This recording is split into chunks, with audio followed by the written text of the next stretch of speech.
The rain tapped steadily against the window pane, a rhythmic drumming that filled the silence of Ethan Cole's tiny apartment. He sat hunched over his desk, his laptop humming faintly. But the words on the screen refused to come. He was a historian by trade, a man who made a living piecing together fragments of the past. But tonight the present was too loud, too heavy. Deadlines loomed, bills piled up, and the emptiness of his life pressed down on him like the storm clouds outside. To escape his thoughts, Ethan rummaged through a box that had been sitting in the corner of his study for weeks.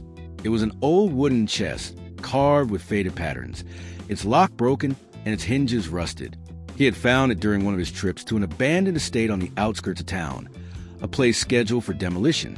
The estate's library had been cleared, its furniture left to rot, and this chest had been tucked away behind a crumbling bookshelf. Something about it had spoken to him, and so he had taken it home. Now, with the storm as his backdrop, he pried it open. Inside, he found neatly tied bundles of letters, yellow with age, the ink faded but still legible. The ribbon that held them together was frayed, as if it had been untied and retied countless times. Ethan carefully undid the first bundle and unfolded the top letter. The handwriting was elegant, the script delicate and full of character. He expected it to be the musings of some forgotten nobleman or a record of mundane business. But as he began to read, his chest tightened. "My dearest Ethan, I pray these words find you, though the world keeps us apart. I know in my heart that time is but a thin veil between us. Every night, I dream of your face, though I have never touched it. I know your voice, though I have never heard it. And yet I write, believing that somehow these words will reach you. Yours across the ages, Lillian." Ethan blinked, his heart skipping a beat. The letter was dated October 14th, 1923. But it was addressed to him. He checked again, almost laughing at the absurdity. There had to be an explanation. Maybe the name was a coincidence. Ethan wasn't exactly an uncommon name, but the more he read, the more unsettling it became. Each line of the letter spoke not in vague, flowery metaphors, but in specifics. Things about him that no one in 1923 could possibly know. His tendency to bite his lip when he was anxious, his habit of sitting near windows when it rained, the strange scar along his wrist from a childhood accident. The words were too precise, too intimate. His rational mind tried to argue. Perhaps someone had forged it as some elaborate prank, but that made no sense. It had been buried in a forgotten chest in a house abandoned for decades. Ethan set the letter aside, his fingers trembling as he pulled out the next. "My Ethan, tonight, I walked by the garden where roses bloom even in the chill of autumn. I thought of you, as I always do. I do not know how I know your name, or why your presence lingers in my heart, as though you stand beside me. But I feel you. I fear that if I do not write, I will lose the only thread that binds me to you. Perhaps one day you will find these words, and you will know that across time itself, you have been loved." Ethan dropped the letter to the desk, running his hands over his face. This wasn't just strange, it was impossible. And yet his pulse raced. Something inside him stirred, a connection he couldn't explain. The rain outside grew heavier, wind rattling the window. He looked back into the chest. Dozens of letters still waited, tied in ribbon, sealed with wax. Each one whispered promises of secrets he had yet to uncover. For the first time in years, Ethan felt alive. As midnight neared, he pulled out another letter, then another. He read until his eyes blurred, the storm still raging outside. Each word wrapped itself around his heart, pulling him closer to a woman he had never met, a woman who had written to him 100 years ago, and yet seemed to know him better than anyone in his present life. And though he was a man of logic and facts, Ethan couldn't shake the feeling that somehow, impossibly, Lillian was real, and she was waiting for him. The following morning, Ethan's apartment looked like a storm had passed through it. Letters were scattered across his desk, some stacked neatly, others half-crumpled in his desperation to read them all. He had barely slept. The soft light of dawn now filtered through his blinds, but his mind was still running in circles. He picked up one of the envelopes again, holding it up to the light. The paper was genuine, the ink faded with age, and the handwriting far too consistent to be forged. Every historian's instinct told him the letters were authentic, but the part that unsettled him was their content. How could a woman from 1923 know intimate details of his life? There was only one way to find out. Ethan spent the next few days buried in research. He combed through historical archives, digitized newspapers, and census records from the early 1900s. He visited the town library, speaking to an elderly archivist who raised an eyebrow when he mentioned the old Harrington estate, the very place where he'd found the chest. "Oh, that place," she said, adjusting her glasses, "belonged to the Whitmore family back in the day. Fell into disrepair after the last daughter passed away. What was her name again? Ah, yes, Lillian." The name struck Ethan like a lightning bolt. "Do you know anything about her?" he asked quickly, leaning across the desk. The archivist shrugged. "Not much. She was quiet, never married. Died young, I think. Some folks said she spent her life waiting for a man who never came. Tragic, really." Ethan's heart thudded in his chest. Could it be the same woman? He hurried home, diving back into the letters with renewed intensity. Now, every word seemed heavier, each phrase dripping with meaning. "My dearest Ethan, today I walk to the town square, and though I am surrounded by people, I feel as though I am apart from them. My friends speak of parties, of suitors, of futures laid out like roads before them. But I wait on a path no one else can see. I wait for you.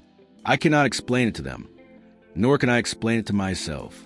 But I know, Ethan, I know you are out there, and that one day these words will find you." Ethan pressed the paper to his chest, overwhelmed by a strange ache. It felt as though her longing echoed across the centuries straight into his bones. That night, unable to bear the weight of unanswered questions, he drove back to the Harrington estate. The mansion loomed in the moonlight, its windows shattered, ivy crawling up the walls like nature reclaiming what man had abandoned. Inside, dust clung to every surface, and the floor groaned beneath his steps. He explored room after room until he found what he was looking for. The library. Rows of decaying books lined the shelves, their spines cracked, the scent of mildew thick in the air. On a desk near the window, he found an old journal, its leather cover brittle. He opened it carefully, his pulse racing as he recognized the handwriting immediately, the same elegant script from the letters. April 3rd, 1923. I dreamt of him again, the man with kind eyes, sitting by the window as the rain fell. I know he is not my time, but the heart does not lie. His name is Ethan, and though I do not know how, I know he exists. I will continue to write, for these words feel like my only way to reach him. Ethan's hands trembled as he turned the pages. Entry after entry spoke of dreams, visions of him, his habits, his quirks, his scars. She described moments of his life he had never told anyone, things that had happened decades after she died. It wasn't just coincidence. It wasn't possible. And yet it was real. Ethan sat in the decaying library, surrounded by fragments of a woman who had lived a century before him, and felt his world shifting. Lillian Whitmore wasn't just a name in old records. She was alive in these pages, alive in the letters, alive in him. As the wind howled through the broken windows, he whispered her name into the dark. Lillian. For the first time, he felt the air change, as though someone was listening. Ethan couldn't sleep. The journal, the letters, the voice of Lillian echoed in his mind like a haunting melody that refused to fade. Every word carried a weight he could not explain. It was as if he'd been destined to find her, to know her, to feel her love, even if separated by 100 years. But destiny without answers gnawed at him. The next evening, he returned to the mansion again, carrying the bundle of letters with him. He couldn't explain why, but something inside urged him to bring them back to where they had been born. The library smelled of dust and forgotten memories. But when he lit a lantern, the place seemed softer, warmer, as though it was holding its breath. He spread the letters across the desk, arranging them in order. As he read them aloud, one by one, his voice cracked, his chest heavy with emotions he didn't fully understand. My Ethan, the world tells me I am foolish, that I should move on, that love cannot be built on dreams. But what they do not know is that dreams are often truer than waking life. If time is kind, if fate allows, perhaps you will stand where I stand, and we will no longer be strangers bound by ink and longing. Ethan's voice wavered as he whispered the last line, and then the air shifted. The wind outside died. The house creaked, but softly, as though exhaling. A shimmer rippled across the room, faint but undeniable, and Ethan blinked, convinced exhaustion was playing tricks on him. But then he saw her. She stood in the doorway, her figure faint, like a memory half-formed, yet undeniably real. A young woman in a flowing 1920s gown, her hair pinned back, her eyes luminous. Lillian. His heart nearly stopped. "You," his voice broke. "You're real." She smiled sadly. "I always knew you would come." Ethan stepped closer, every rational thought screaming that this was impossible, but every beat of his heart pulling him toward her. "How is this happening?" he asked, his voice trembling. Her gaze softened. "Because love is stronger than time." I wrote, not knowing if the words would ever reach you. But every letter was a prayer, and you answered. He reached out instinctively, his hand brushing through hers like mist. The touch was cold, fleeting, but electric. He wanted to hold her, to pull her close, but time itself was a wall between them. "I don't want this to end," Ethan whispered, desperation breaking his voice.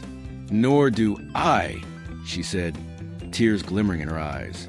"But my time is done. Yours has just begun. What we share was never meant to be ordinary." Ethan's throat tightened. "So what am I supposed to do? Forget you?" She shook her head gently. "No. Remember me. Tell our story. Love doesn't die because time says it should. It lingers, it teaches, it transforms. You've carried me into the future, Ethan. That is enough." Her image flickered, like candlelight in the wind. "No, please." He reached for her again. Her lips curved into one last smile, tender and eternal. "Across timelines you were loved." And then she was gone. The room grew cold again, silent except for the rustle of the letters on the desk. Ethan collapsed into the chair, clutching the papers as though they were her hands, his tears falling freely. But even through the ache, a strange peace filled him. He wasn't alone. He had never been alone. Across time, across the veil of years, someone had known him, loved him, waited for him. And now, it was his turn to honor that love. From that night on, Ethan dedicated his life to sharing Lillian's letters with the world. He published them, taught about them, spoke of the inexplicable power that bound them. Some dismissed it as fantasy, others believed. But no matter what the world thought, Ethan knew the truth. Every time the rain fell against his window, he could almost feel her beside him, whispering words across the ages. And in the quiet, when he closed his eyes, he always heard her final promise. "Across timelines you were loved."